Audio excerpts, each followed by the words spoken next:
Mark Sargent is one of the leading voices in the Flat Earth movement, and he believes it's time that we all woke up and realised that we actually are living on a flat disc. Well, Mr. Cash for comments, Mark Sargent is at it again. G'day everybody, where's Wally here? Look, I wasn't going to do a video today, I was going to just sit here and count all my new subs. But someone pointed to Mark Sargent going on a morning show with Phillip and Holly, and this was just so funny. No, I'm not saying that you're lying. I'm saying that you wanted to see the curvature. There's a big difference. But don't you want to believe that it's flat? You have no proof. Oh, nice burn, Phillip. Nice. Can you prove the globe, especially without using NASA? Only NASA, hey Mark? Well, here in Australia, just across the ditch in that little country called New Zealand, about the same size as Great Britain, they have a company called Rocket Labs, private company producing electron rockets, which do this. They go up to space. Check out the view out the back. They're all, you gotta remember, everybody that goes up there are high-ranking military. But no, Mark, they're not all high-ranking military personnel. For example, Dennis Tito here, or Tito, if you're a child like me. Yeah. So for the same reason why you don't fall off the edge here. Antarctica is the only continent that doesn't look like anything else. All the other continents in here look perfectly fine. Oh, Mark, hold on there, big fella. The continents might look fine, because you probably cut them out and stuck them on with some sticky tape, just like Dim Dim did. And this is my globe. But what about the oceans? I kind of want the oceans to be fine too, mate. So you got a reason for that?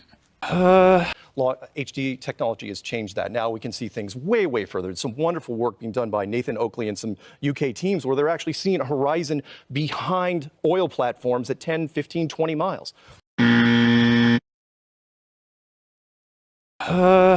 But the part that I really arced up at, the bit that got me triggered, was when Mark said the Moonlight, you can even concentrate it and make a laser cold beam or something like that. Here, I'll play it.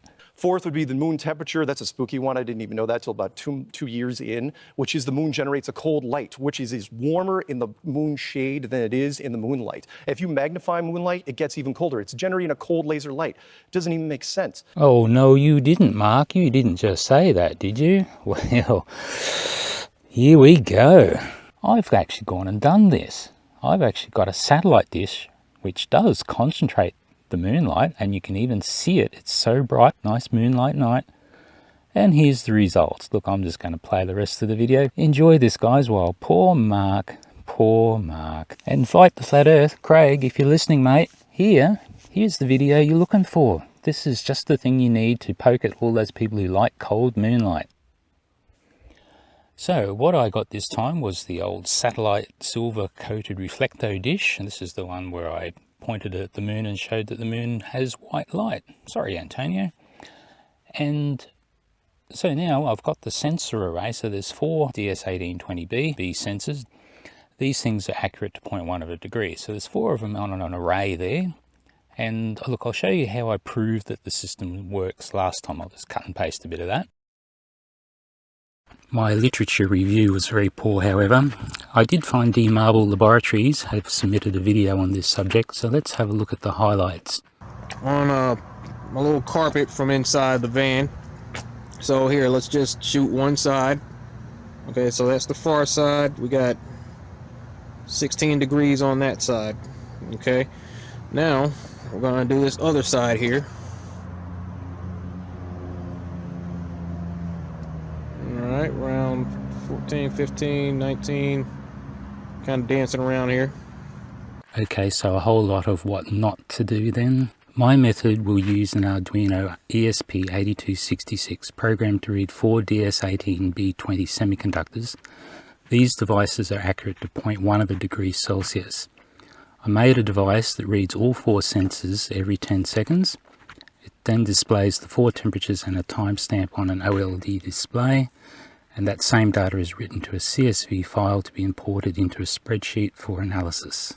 The proof of concept step I did by placing the whole test rig and a GoPro on the ground in the shade at midday and allowing the sun to sweep across the sensor array just like the Moonlight will do.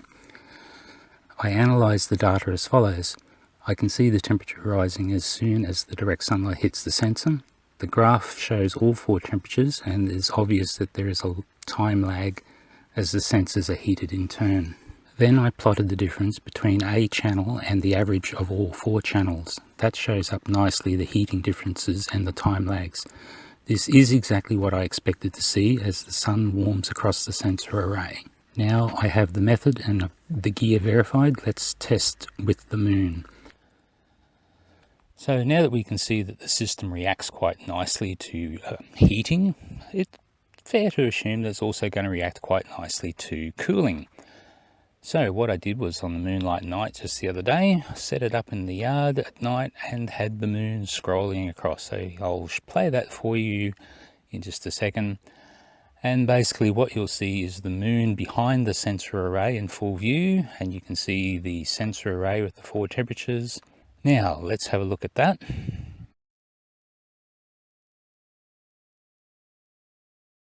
As the moon is moving from right to left, you can see the moonlight reflecting off the array going from left to right because it's reflected off the dish.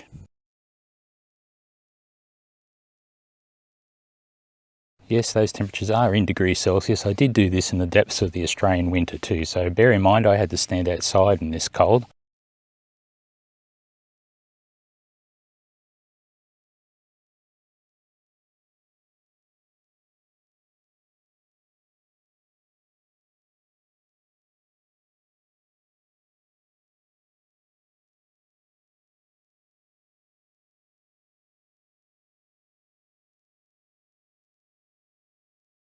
And finally, let's get to the data. So what do we see? Well, you can see that the temperatures wobble around a little bit, and that little kick on the right of the graph is where I brought the whole device back inside to download the data. So what I did was the same as I did last time, was did a differential analysis. So basically found the average of all 4 temperatures and found the difference of each one from the average. And that gives me a nice flat line when nothing's happening. So if you look at all 4 rows of data, you see that nothing pretty much goes anywhere. Certainly nothing like when the sunlight hits it. You can definitely see that something happens. Here, nothing happens. So I think that's it, guys. Moon doesn't suck. It just shines good old reflected moonlight. It just shines. It just reflects. The moon just reflects good old sunlight back down on Earth. Okay, let's go to the panel of experts and see what they think. Antonio, what do you think? I don't know. Oh, that was very non-committal. Nick, pick that word. What do you think? Whatever.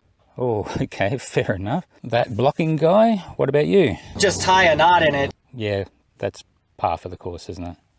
Well, Antonio, before you go, maybe you care to explain what exactly is going on. The moon sends light down and takes away, but takes away more than it sends down, which is why it takes away colour. I said this before. Okay, let's go to the subject matter at hand. Mark, so you've seen the experiment, right? You understood how I've done it and how I've shown all the correct procedures? You understood how I even used the spreadsheet to work out the results? Now you're going to go and repeat this, aren't you, Mark? Because even you can now see that the moon doesn't produce any sort of cold light or hot light, just light. You got that, Mark?